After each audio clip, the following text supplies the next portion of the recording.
Ito na. Naku, mga kabibig. Magagalit na naman sila nito. Bakit kabibig? Si VP Sara. Ano na naman? Number one. Top potential 2028 presidential bet in quarter 2 poll. Ito ha. The latest non-commissioned opinion survey taken by Oculum Research and Analytics show that Vice President Sara topped the least preferred presidential candidate in the 2028 election. According to survey, si Sara had 25.4% voter preference. However, support her slid significantly compared to 42% voter preference score she garnered in the first quarter survey. Ang pangalawa ay si Raffy Tulfo na may 18.5. Pangatlo, si Leni Robredo na may 10.6. Pang-apat, si Amy Marcos na may 5.7. Pang-lima, si Mayor Isko Moreno na may 4.8. And then, lastly, sina Manny Pacquiao na may 3.1. Tapos, meron pa, on the 7th place, si Risa Hontiveros na may 2.9. Senator Ruben Padilla, 2.6. And, magugulat kayo, Speaker Martin Romualdez, 0.8%. 0.8% kay Martin Romualdez. Ha? 0.8% kay Martin Romualdez, mga kabibig. Paano yan? Paano yan, mga kabibig? Yung pinangarap ni Martin na magpresidente ba? Hindi pinangarap, kabibig. Ayaw ni Martin maging presidente. Uy. Anong gusto niya? Maging prime minister? Kayo talaga. 0.8 lang pala. Kang Martin Romualdez. Pero mga kabibig ha. O 0.8. Hindi, 0.8. 0. Yan ko nga, 0.8. Hindi, 0.08 ha. 0.8 lang talaga kang Martin Romualdez. Talagang konti lang. Ay, kabibig, nadala yan sa ayuda. Kayo talaga. Nadala sa ayuda. Anong, nadala sa, kayo talaga. Hindi nadala sa ayuda, uy. Nadala sa ayuda. 0.8 lang. Pakita ko sa inyo, baka sabihin nyo nang gawa-gawa na naman ako. Ito, tingnan nyo, basahin ko ha, ito. Ito, GMA News Online yan ha. Baka sabihin nyo gawa-gawa ko yan. VP Sara tops potential 2028 presidential bets in quarter 2 poll. Ilan ba ang porsyento ni VP Sara? 25.4%. Kang Raffy Tulfo, 18.5%. Si Leni Robredo, pangatlo na pala, 10.8%. Tapos si Amy Marcos, 5.7%. Mayor Isko Moreno, 4.8%. Senator Manny Pacquiao, 3.1%. Tapos si Risa Hontiveros, 2.9%. Si Ruben Padilla, 2.6%. Ang nakakawawa talaga, si Martin Romualdez, 0.8%. Paano yan, uy? 0.8. Nakita nyo ha? Baka sabihin nyo naman, gawa-gawa ko naman yan. Galing yan sa GMA. Sa GMA News Online yan ha. Hello, Virginia Calma. Kumusta?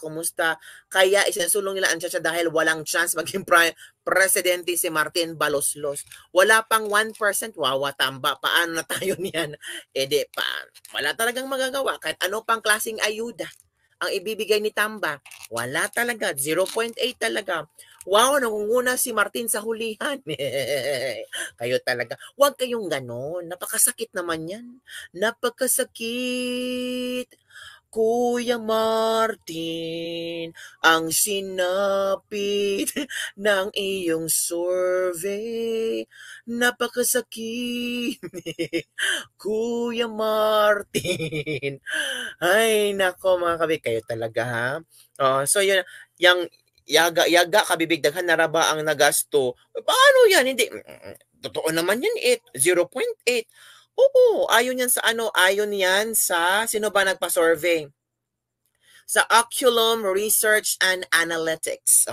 Oculum Research and Analytics, they are non-commissioned opinion survey. This is a non-commissioned opinion survey taken by Oculum Research Analytics.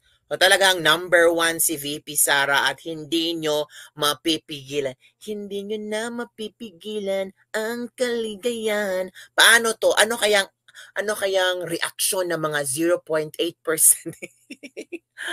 Ay, nako, ewan ko mga kabibig. Congratulations, Tambaloslos. Bravo, Tambaloslos. You gained 0.8%. The most ambitious and corrupt representative.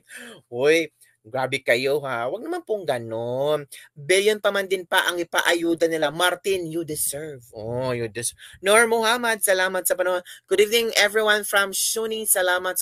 Ay, may namigay pala sa akin yun. Ang dami ha. Si Black Mamba, salamat. Black Mamba, banat bay. Noni Kaluwan, salamat sa pamimigay. Mickey, salamat po talaga sa inyong suporta at walang sawang pagsusuporta sa akin.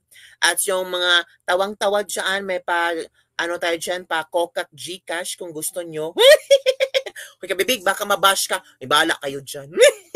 Mahirap ang panahon ngayon. Tawang-tawa kayo sa akin. Nanood-nood kayo sa akin. Share the blessing. Ito na ang ating consistent lagi sa tamba sa first, sa Kulila. Tama ka, Sky, Sarawat. Consistent talaga siya. Pero, may nabasa ako kabibig na talagang hindi ko alam kung totoo ito. As in, na-shock ako. Ito ewan ko Speaker Martin Romualdez. Ito, 53% satisfaction rating daw. 24% dissatisfaction rating. Ang taas naman ng satisfaction rating ni Martin Romualdez. Totoo kaya ito mga kabibig? 53%. Malapit-lapit na siya kay VP Sara. Uy, grabe naman yan kabibig. Sino bang nagpakalat ng impormasyon? Ay, ewan ko sino nagpakalat. Nabasa ko lang ito sa sa Lakay Rican Bulletin. In the latest survey conducted by SWS, Speaker Martin Romualdez was one of the significant achievers. Wow! Significant achievers daw. Significant achievers. Tingnan nga natin ang mga messages. Baka mapahiya kayo. Tingnan natin to. Ito ang significant achievers. Kalerte naman, Ito ang totoo. Kayo talaga. Huwag kayo, significant achievers. Paano naging significant achiever? Kulilat nga sa presidential bet, 0.8 pa nga ang percentage niya. Tapos, significant achievers. Ano to? Classroom? Bawal lumabas? Hay, kaya lumabas si Martin. Kaya, sabi ko ang pansin ng mga news, stress ka lang. Hindi ako na-stress. Natatawa lang ako. Natatawa ako sa kanilang Natatawa ako sa mga style nila ba, kailangan nilang tabunan yung satisfaction rating at at yung trust rating ni VP Sara. Dapat tabunan nila kasi kailangan talaga mauna yung pangalan ni Martin, ni BBM. Tapos ang in-news nila ay bumaba ang satisfaction rate ni Sara Duterte, bumaba ang trust rating ni Sara Duterte. Pero they never mention na siya pa rin ang pinakamataas sa lahat. Diba? Ay, nako. Galing kay Martin. Ay talaga, mali pala yun mga kabibig. So yun na nga, natatawa lang ako sa mga kalokohan ginagawa nila para lang talaga mapansin, para sabihin na talagang achiever. Ang tawag niya, silent, significant achievers. Wow. Saan nakuha yung significant achievers? Paano yan mga kabibig? Significant achievers daw. Significant achievers. Iba sila ha. Iba ang significant achievers nila. Si Martin Romualdez ay one of the significant achievers. Wala na. Ay, nako mga kabibig. So, ano ang iyong komento? Los ni mo Tamba. Congrats Tamba Los. You get 0.8. Ayun talaga. So, yun lang po, mga kabibigan, ating latest lebak-lebak for the day. Don't forget to like, subscribe, and share. Kung magtapos-tapos naman akong live, ha? Kaya medyo gabi na. At meron pa akong gagawin ng trabaho po. So, bukas ulit tayo magchika-chika na kung ano ang mga latest trending news. Sa lahat na nag-like, nag-share, salamat talaga. And see you tomorrow. Bye, everyone. Love ya, kokak. Bye!